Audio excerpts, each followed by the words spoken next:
Brook Weber had always been the kind of person who went through life with quiet strength, someone who didn't show her struggles to the world.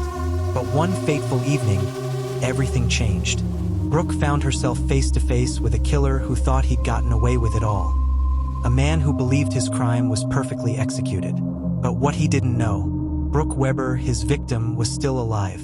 Not only did she survive the unthinkable, but she also had something up her sleeve that would blow this whole case wide open. You won't believe how she turned the tables on him. This wasn't just any story.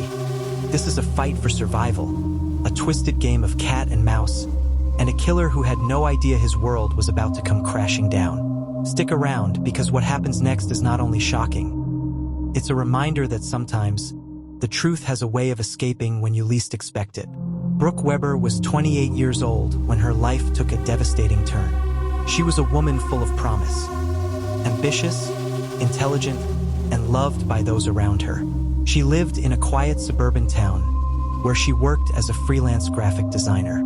Nothing about her life would have given any hint that danger was lurking just around the corner.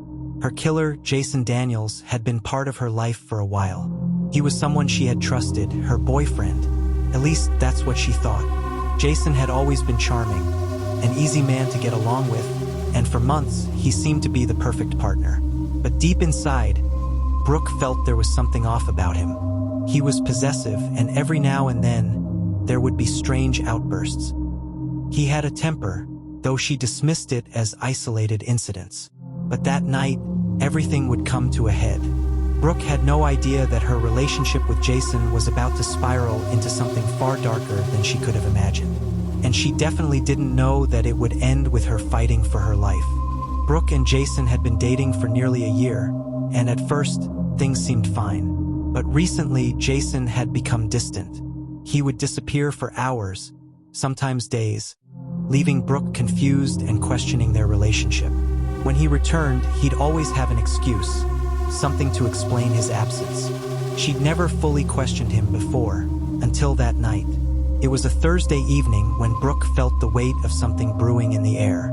She had invited Jason over to her apartment, expecting a quiet night, a chance to finally sit down, catch up, and talk about where things were going. She had been feeling the distance growing between them, but she didn't want to face the reality of what might be happening. As she opened the door to greet him, Brook immediately felt something was wrong. Jason wasn't smiling like he usually did. His eyes were cold, his posture stiff. He barely spoke as he walked past her into the apartment.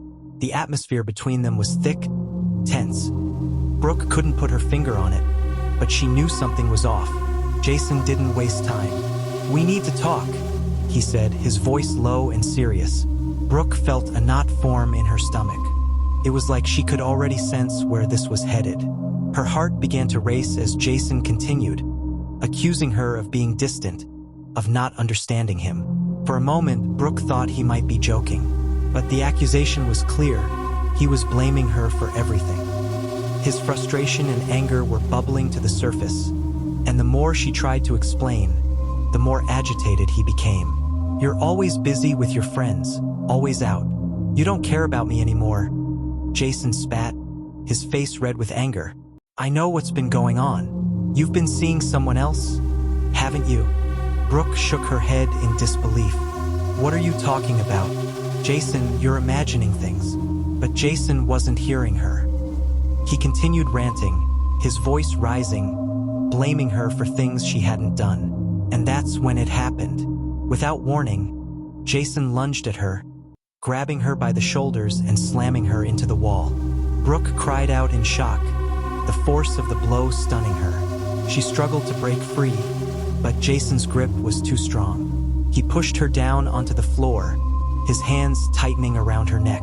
For the first time, Brook felt real fear that she might not survive this.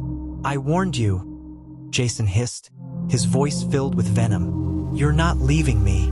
Brook couldn't breathe. Jason's grip on her throat was tightening with every passing second. Her vision began to blur, and she felt herself slipping into unconsciousness. Every movement she made seemed to make things worse. Jason was too strong, and his grip seemed unbreakable. But then, something inside her snapped. Brooke knew she couldn't just lie there and let him take her life. She couldn't let him win. She had to do something, anything, to get out of this situation. Her hands, numb and trembling, searched for something, anything, that could give her an advantage. She felt the corner of a glass on the floor. With every ounce of strength she had left, she pushed herself upward, using the glass to hit Jason in the face.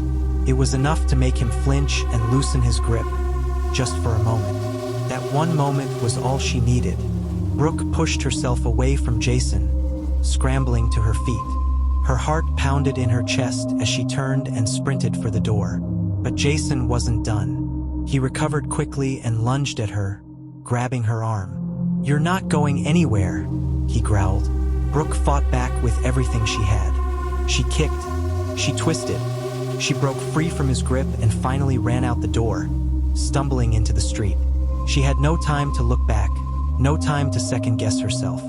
She just ran, as fast as she could, not knowing if she'd ever be safe again.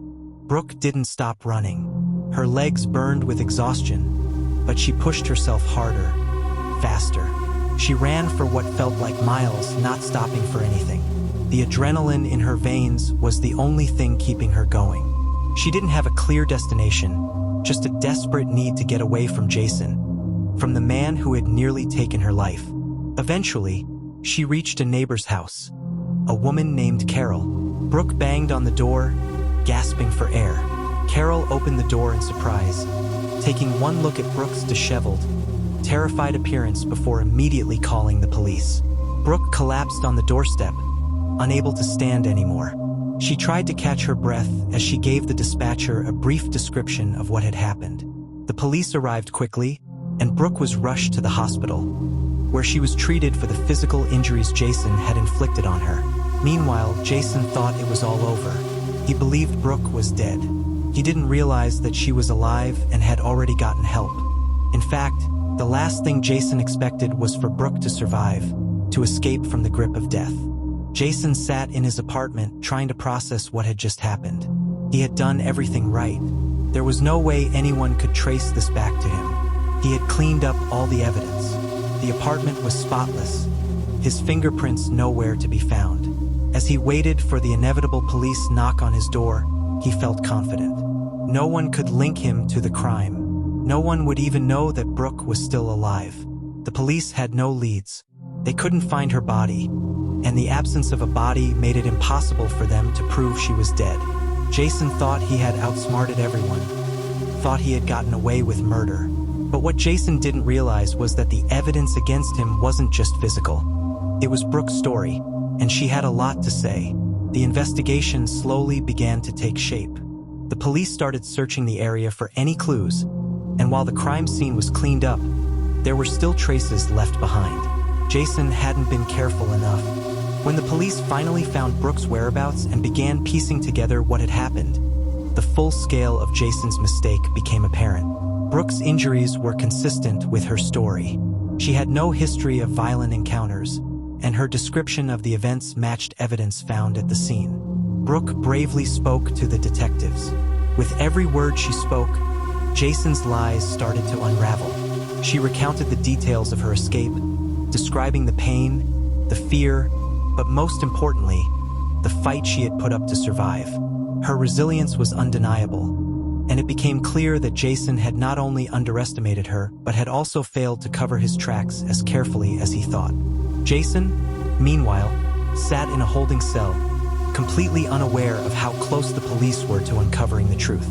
His lies were starting to crumble, and the weight of his actions was beginning to catch up with him. The police arrested Jason on charges of attempted murder, assault, and more. They had gathered enough evidence to charge him, and Brooke's testimony was the final nail in the coffin. As he was taken into custody, Jason still couldn't believe it. He had been so sure that he'd gotten away with it. But in reality, Brooke had done the one thing he never expected. She survived. She fought for her life and managed to escape, and that made all the difference. In the courtroom, the truth came to light.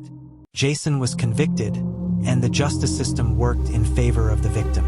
While the scars of that night would stay with Brooke forever, she could take solace in knowing that her bravery and strength had brought him to justice. If you're as amazed by Brook's story as I am, make sure to like this video, subscribe, and leave your thoughts in the comments below. How do you think you would have reacted in Brook's shoes? Could you survive what she went through? Let's talk about it.